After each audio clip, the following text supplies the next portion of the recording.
My name's Aaron, welcome back to my channel. How are you? I'm fantastic and I'm doing really well. Today I'm talking about top 10 dark or amber based fragrances, which is personally what I gravitate to and what I love. The first fragrance is Tom Ford Black Orchid.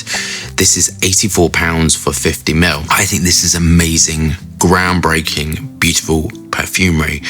I know there's been lots of flankers. I think the original is still timeless, still gorgeous, amazing. I would love to have smelt this when it first came out. Apparently when it first came out, it was monstrous.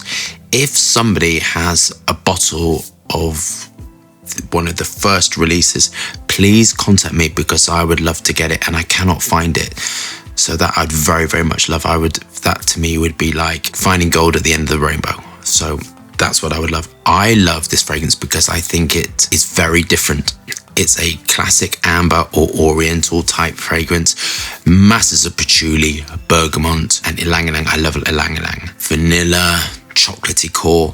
So this really was the reason, one of the reasons. So there's sort of two classic fragrances which I'd consider really were just like took perfumery from myself being a hobby, which I used to make fragrance for myself and for friends actually.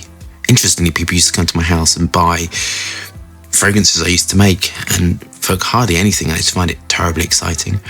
But Black Orchid and the Dior Rose Elixir were the two fragrances which I thought I really, really want to do this. This is something I really want to do as a job, and I'm blessed and very, very lucky that I get to do this. But these two fragrances are amazing. But anyway, on the Tom Ford Black Orchid, I love it. It's kind of perfect. It's got the right amount of peach. It's got the right amount of gourmand facets and darkened out with patchouli. This is the way to do ionones in it. It has beta ionones in. I find them really hard to work with because when you smell them, they're really not very nice aroma chemicals, but in stuff they're just amazing. And this is how to do classic ambery, gourmand type perfumery. Beautiful. I hope everyone sort of smelt it. Next fragrance on this list is the Tom Ford Ombre Leather. This is £94 for 50ml. The perfume, not the Eau de Parfum or the original one, the perfume I thought was awesome.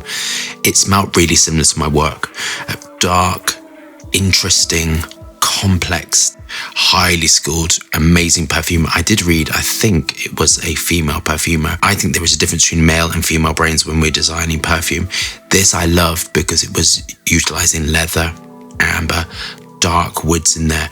On me, it was super, super radiant. I really loved it. I thought it was excellent, interesting, unique, long-lasting, super radiant, dark, sexy perfumery. I've really very much liked it. The Eau de Parfum, the original one, I kind of thought it was nice, but it didn't really knock my socks off. It was silly saying knock my socks off. Anyway, the perfume I thought was awesome. Next fragrance, and this is the last Tom Ford one, is the Tom Ford Noir. I think it's Noir Extreme. This is £94 for 50ml. I love this. There was something very technical why I didn't like it, which was the use of hydroxycitronellal in the fragrance, which I didn't like. But I personally don't like that aroma chemical. But I think for the majority of people that aren't super sensitive to specific aroma chemicals, they'll love this. I think this is incredible. It's just an incredible smell. But the longevity and projection wasn't particularly good. I did speak to people before this and they said they love it, but it doesn't last too long. So again, if you're having problems with longevity and projection, put my carbon underneath 2 sprays of carbon, then 4 sprays, double the amount of the fragrance on the top. But I loved it and I thought very inspiring, really lovely, gorgeous perfumery. I wouldn't change it apart from taking the hydroxycitronellal out and increasing the concentration. That's the only caveat in that, but I think it's lovely. Beautiful amber perfumery, really gorgeous. So the next fragrance on the list is Serge Lutens Ombre Sultan. I love this. £110 for, I think, for 50ml. This is what I consider beautiful French perfumery.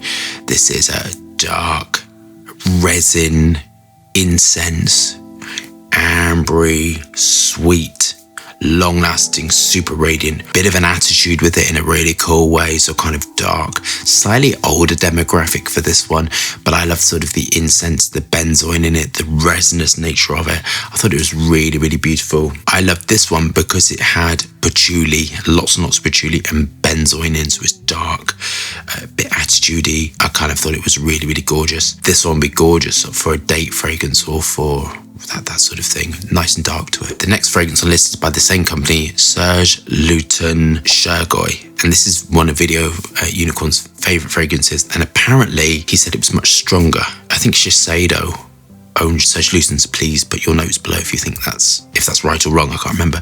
This is how to do tobacco. Again, tobacco, amber, smoky. I kind of loved it. I thought it was really awesome, gorgeous. Again, slightly an older demographic, but I would totally wear this. I would love to try the original version when it was much stronger, and unfortunately if it has sort of been reduced in strength, that's a shame. But again, darker, amber sort of base fragrance. The next is Nasomatto. I'm not going to get this spelling right. I can't remember that word. This is £124 for 30ml, and I don't know whether we classify these as niche anymore because they can be found everywhere. And I think niche is, I don't know. Leave your comments below if you think that's what niche is. I love this. The aromatic tobacco, coffee and oud. Excellent perfumery. Exciting and different.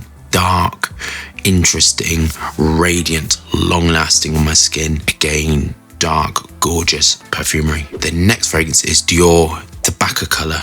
I love this. This to me is, I hope, the direction Dior are now going, because this felt very different to anything else.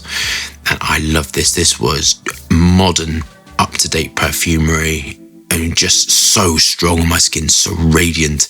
This is ambre, oak mossy, tobacco finish to it, but again has that sort of, don't know if you classify it as amber, but dark, definitely dark, mysterious, strong and robust. I thoroughly recommend this. I think it's absolutely gorgeous. And this I would absolutely recommend if you're kind of struggling for a fragrance that's giving you that robust projection and longevity. I think with the fragrances that are up in price, I hope so. The one after this, maybe not. But I think you get more projection, more longevity. And sometimes, well, I think it's always worth spending your money and getting less fragrance collection and having things that perform better. This fragrance Tobacco Color I loved. I thought it was excellent. It's just a really new take on sort of tobacco. Gorgeous. The next fragrance, again by the same company, is Ambre Nuit, and this is a fresh amber. And again, apparently, I don't know about this, but leave your comments below if you think this is correct. It's got weaker and subsequently it performs less. And so I am going to review it again actually to see. But I love this. I love the naturals. I think perfect perfumery is 30 to 40% naturals and the rest really, really good quality aroma chemicals. And this I thought was eloquent, beautiful, suitable for sort of weddings and all that kind of stuff. But it is what I consider a fresh amber fragrance with some darkness through the base. I love this. Super professional, but I'm going to be looking forward to retesting it and re-reviewing it. And when I re-review it, I'm going to spray it on a few people, and then we're going to do a really good longevity on it with that one, especially because if it has been reformulated, that's obviously, or reformulated or weakened, it's obviously my job to tell you that so you spend your money wisely. How I remember it was just mind-blowing, beautiful, classic perfumery. The next one is Patchouli Ardent. And this I wouldn't consider an amber fragrance, but it's in the same sort of vein as sort of darkness with it. This I loved. So this is a house I am doing more reviews on. I thought it was incredible. Can't remember the price, didn't write it down. This I loved. It was recommended to me by Phil, who does the Facebook group and who now does my photographs for Instagram and all of that. This I loved. I thought it was just beautiful classic perfumery, very easy to wear, but with patchouli up very high, it's done in a new way to make it fresh. Just fresh and gorgeous. This I loved. I thought it was just very, very beautiful perfumery. It made me very tingle, which I don't get much in these reviews anymore because I do them all the time now. But that was gorgeous. Absolutely recommend that. That could be worn for all occasions actually. It's a signature fragrance. Gorgeous. And the last one on the list is something a little bit different, which is the Bad Boy, not the perfume, which I didn't like the cannabis note in it. This is definitely amber. Just gorgeous, sweet, vanilla amber base fragrance. That was really robust, solid corporate perfumery. £60, sweet, clean, vanilla, amber, dark fragrance. It felt like a bad boy fragrance is kind of the name. I love that one very much, and hated the packaging, but you can't have everything, can you? So there we go. Hope you love that roundup of what I consider dark, ambery based fragrances. Thumbs up and subscribe for more fascinating, interesting content. Lots of moving hands and lots of fragrance views. Hope you're safe and well. See you soon.